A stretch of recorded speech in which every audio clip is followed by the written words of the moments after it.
Kemarin bab air ya. Rusak udah selesai ya? Belum ya? Belum. Rusak kemarin sampai apa? Rusak karena hujan. Udah. Sudah. Rusak karena sakit. Udah. Kemudian rusak karena ada hajat kebutuhan. Udah. Sudah ya, yang seperti ngecor. Ya. Rusak karena sabar. Belum ya? Belum.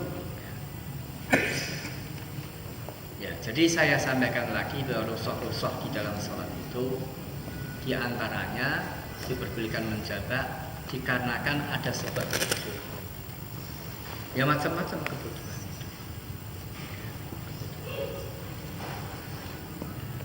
Termasuk, ya kan, jika memang pekerjaan itu membutuhkan sebuah kebutuhan, jadi seperti petugas keamanan. Salah. Kemudian yang bukan pelawatan, petugas keamanan yang dia ketika menjaga, dia tinggalkan barang-barang itu kemudian membuat mamor, diperbolehkan dijaga. Diperbolehkan dijaga. Jika memang harus, ya seperti yang kerja di Semarang Makmur itu kan ada sebuah kebutuhan di situ. Yang bahan-bahan besinya itu, biji besi yang harus dijadikan bubur, dicetak. Kalau berhenti aja 5 menit, beku. Ini harus jalan kan? Ini diperbolehkan. Kalau memang harus seperti itu dan tidak bisa kompromi dengan yang lain, diperbolehkan dia untuk menjamak sholat. Jadi ini diberi kemudahan dalam Islam. Kemudian rukhsah karena safar. Rukhsah karena safar ini bahkan di dalam hadis-hadis diperbolehkan bukan hanya menjamak, mengqashar juga. Mengqashar juga, bukannya menjamak. Mengqashar juga.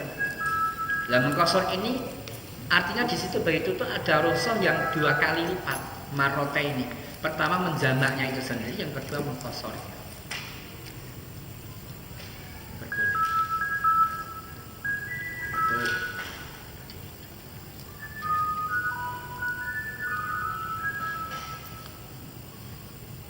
Jadi, ya, seseorang yang dia itu bepergian walaupun belum sampai pada tahapan dia itu mengqashar, tetapi dengan jarak yang cukup jauh, kemudian dia membutuhkan jamak, ya dijamak,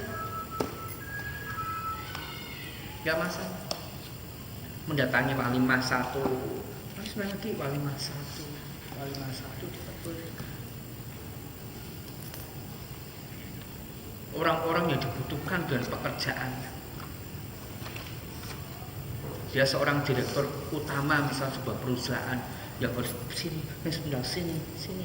Dia hidupnya diatur dengan seorang protokol. Hidupnya protokoler. Jam sekian Bapak, jam sekian Bapak. Dia merasa kecapean. Sudah dijaga. Karena satu mundur akan mundur yang lain. Ya kan? Orang kayak gitu kan bilang jam 8 sampai sini.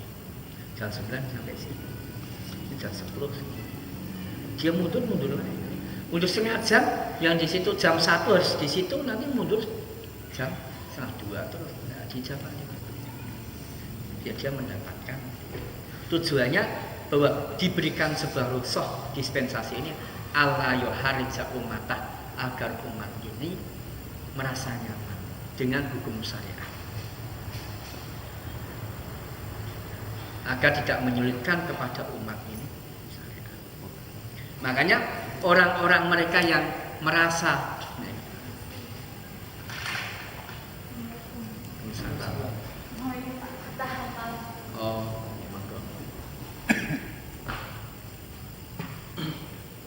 makanya orang-orang yang mereka tidak menikmati, ya kan, indahnya syariat Islam itu karena mereka itu merasakan beban. Karena mereka merasakan ada beban. Syariat itu beban, syariat itu beban, syariat itu beban. Andaikan mereka mampu memahami bahwa di situ ada rusuh, setiap beban ada rusuh, pasti dia merasa nyaman. Coba jawabannya orang-orang kayak gitu, ya kan? Orang awam. Kenapa orang semua rekosok kan? Ya kan?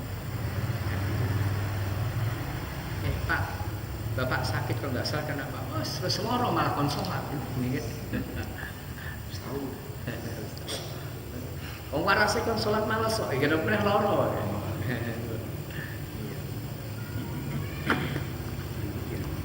Ada pertanyaan sebelum saya tutup tentang rusuh ini? Tentang rusuh itu ada kategorinya nggak? Dalam artian kerjaan itu harus sejalan dengan syariat itu loh. Iya. Contohnya kerja buat kunci itu misalnya. Dapat Kamu usaha kan dia tuh pemain seni dan kemudian kayak teater kayak ketoprak itu. pemain sepak Nah, bola. kemudian dia kan pentas itu. Kalau nanti nggak di jam itu, nanti kan waktunya nggak nyampe itu gimana? Jamat Boleh dari sini. sepak bola mana? Pemain sepak bola. Di antaranya itu. Pak kita Tanyakan saja itu. Bagaimana hukumnya main teater? Nah, ini kan harus dipertimbangkan. Bagaimana di situ ada rusuh ketika sebuah pekerjaan itu isinya maksiat. Teater itu kan bohong. Ketoprak itu kan bohong. Nah, ya kan? Kan bohong-bohong. Coba kalau kita tahu manhaj para ulama salaf kan mereka mengatakan bahwa itu dusta. Panggung sandiwara itu dusta. Ya, mendustai orang. Ya, orang disuruh bayar, ya kan dia untuk nonton acting dustanya. Ya kan itu begitu.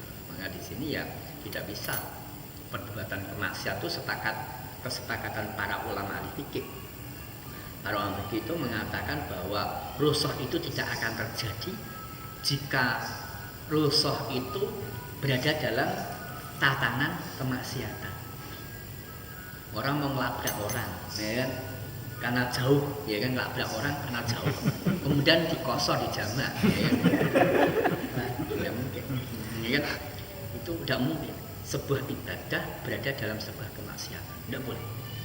Ya kan? Pasang nomor Bismillahirrahmanirrahim. Ya Allah, tembus itu kan ya. Jadi saya itu namanya masih menyisakan agama ya. Itu begitu pekerjaan kemaksiatan. kalau seperti Pak itu kayak olahraga, kompetisi olahraga. Ya kalau memang itu sebuah dibutuhkan hal seperti itu, ya kan, maka masih diperbolehkan. Kan pekerjaan sepak bola kan harus boleh. Pekerjaan sepak bola itu boleh, ya kan. Ketika main kayak itu kemudian kehilangan waktu sholat ya, maka diperbolehkan saja. Penontonnya enggak loh Mas. Jamaah aja tapi nggak kosor ya. Bukan. Tapi siarnya jelek loh Tat. Siarnya sepak bola itu tadi. Ya bukan karena siarnya ya, karena yang mengisi pemain sepak bola itu bukan orang muslim sih ya. Iya. Coba kalau semua pemain itu orang muslim gitu loh, ya kan, tentunya siarnya kelihatan. Katanya untuk mempersatu tapi kenyataannya kan untuk memecah belah kan. Permusuhan ini. Berantem. Ya kalau sepak bola itu kok duniawiah, bukan untuk mempersatukan dan tidak. Amalia kan. Nah, bukan urusan ibadah, itu pekerjaan aja. Masalah supporternya tawur itu tidak akan mengharamkan sepak bola gitu. Tawur kan urusan dia sendiri gitu. Alangan. Jadi permain sepak bola itu kan bagian sebuah permainan ya. Ya kan, tidak bedanya lomba panah kan itu kan. Ya kan, lomba berenang kan gitu kan. Tidak bedanya kan. Lomba panah, lomba berenang dan lomba-lomba pacu kuda ya kan, istilahnya balap mobil kan gitu kan. Ya kan begitu kan. Iya. Tidak beda itu perkara-perkara yang istilahnya mubah. mubah itu tidak ada hubungannya dengan agama. Tapi nek perkara itu kan rata-rata olahraga itu kan aurat itu kan terbuka. Jadi gimana?